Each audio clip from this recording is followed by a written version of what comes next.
We survived all the rumors about Gabe's appearance at the Game Awards with announcement of a new Half-Life game. Gaming industry, but it has also evolved into an event that brings. And now we can finally return to the most interesting information and latest news. I have no idea who really believed all those leaks, cause it only takes one tweet or one YouTube video for Valve to blow up the internet. And personally, I doubt that they will ever try to announce anything in front of a live audience after the artifact incident. Anyway, as I mentioned in previous videos, Valve continues to hire a huge number of new employees. Level designers, 3D artists, animators, concept artists, and many others. Some are newcomers, some are industry veterans, and some are people who worked on Half-Life 2, Left 4 Dead, and Portals, but have returned to the company 12 or 7 years after leaving. What you're about to see is a showcase of one of those artists, and it kinda looks like strange creatures from other worlds. Right after the 20th anniversary of Half-Life 2, people started wondering where this high-quality model of the gravity gun came from. According to Darby, one of the key artists behind all Half-Life box art, the new model was created by one of Valve's developers for a collaboration with NECA, which produces exact replicas of video game items.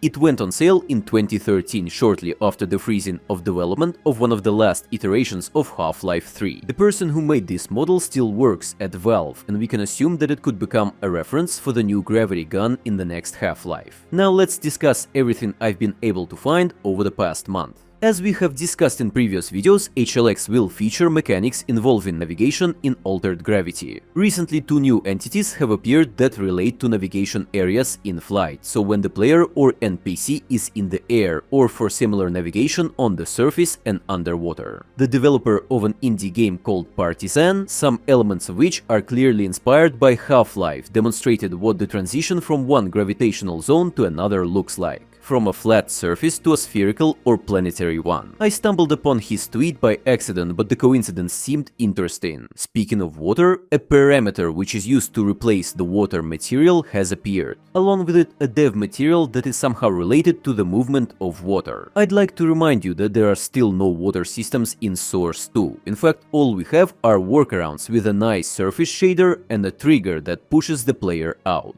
Despite the fact that since the release of Counter-Strike 2, all characters have built-in swimming animations, for some reason neither full-fledged water nor animations have been added yet. Since CS developers announced and released new service medals in advance, I don't think we should expect any major updates or Christmas events this year. But you'll find it on Skins Monkey, just log in using your Steam account and get a GIF skin that you can withdraw instantly. First one is completely free, but the more you trade, the more gifts you get. Participate in a Santa Monkeys raffle each day and get random bonuses such as increased deposits, XP or golden tickets to have a chance to win a huge giveaway. Use code GABEN and buy skins much cheaper with a 30 plus 5% top-up bonus. Skins Monkey links and my code down below.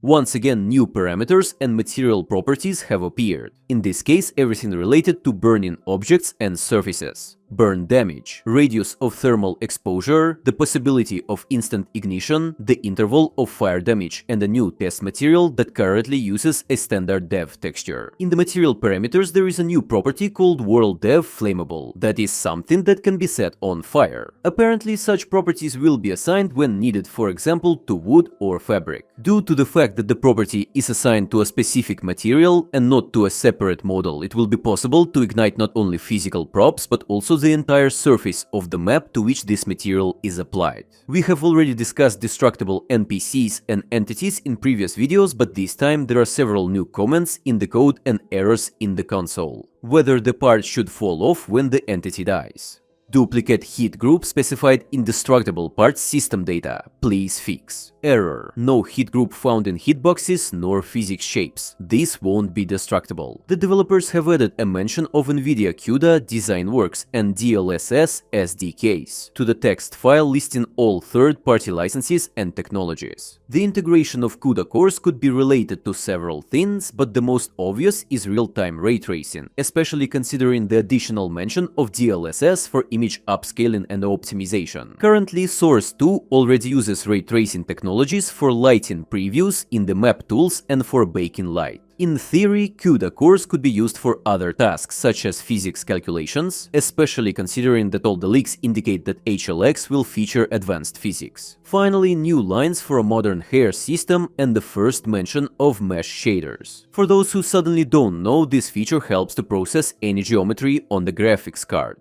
Ultimately, this is done to improve the performance and quality of the graphics. The current implementation is at the earliest stage, and I don't think they will integrate mesh shaders just for hair, but this is the most obvious case. In addition to all the stuff from previous videos, there are new parameters to dye hair in different colors, change the number of strands, physics simulation, shadows and testing in the new debug menu. At the moment it only works in deadlock, but considering that it has a slightly different art style and all hair is part of the head mesh, nothing happens when you try to start the simulation. Thanks to Dirt Killer for helping me with this menu, right now you can play with it a bit, but until the necessary functions are added to the tools, it will remain unusable. According to my information, in the last few months Valve has started active HLX playtests. Now not only with people from other teams, but also friends and family members. As a result of similar playtests, the art style of Deadlock was completely reworked twice over 2 years, and Half-Life Alyx had to be delayed for a year to completely rewrite the story. It's a quite important stage for the project, cause if it survives the New Year holidays and there are no serious problems during the playtest with a close circle of people, then the development will continue at the right pace, and the announcement in 2025 may turn out to be quite possible. If you are skeptical about this information, I recommend watching my video published 2 years ago, where I talked about all the projects that were in active development even before the official announcement of Counter-Strike 2, of course Deadlock, and even more so Half-Life 3. In honor of the 20th anniversary of Half-Life 2, Valve gathered all the old employees and recorded completely new dev comments. One of the developers who still works at the company said something interesting. After climbing to the roof in the chapter Follow Fremont, he says that the team really wanted to give players a chance to use a mortar, so that they can take revenge on the Combines for previous attacks. But they quickly realized that creating separate mechanics with a unique interface and working out interesting combat situations would take too much time, and they decided to spend resources on more important parts of the game. However, at the very end he apologizes and hopes that they will be able to implement this in the following Half-Life games. Sorry.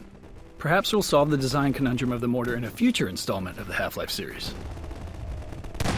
Perhaps he meant those that came out after the second part, but considering that none of them had a mortar, we can hope that he in fact talks about the future Half-Life. Just a week ago, Valve artists and writers finally published the 7th and final comic book in the Team Fortress universe. After almost 8 years, they closed all the storylines, thanking everyone who was and remains part of this community. In fact, this is the first Valve game that has a full-fledged ending, but throughout the comic the artists hid small references to the Half-Life universe. For example, on the cover on the right lies a crowbar next to which people saw the number 3. A little later, at the headquarters, we see a mysterious man in a blue suit with a suitcase. The comic was written by Eric Walpole and Jay Pinkerton, who completely rewrote the plot of Half-Life Alyx and saved the game from possible cancellation. But more importantly, responding to fan letters, they said that they had nothing to do with the lore of Deadlock, and instead of them, everything is done by Steve Yaros. We can assume that if Eric and Jay had time to work on the TF2 comic, then the story of HLX or Half-Life 3 is already written well enough and does not need their help yet.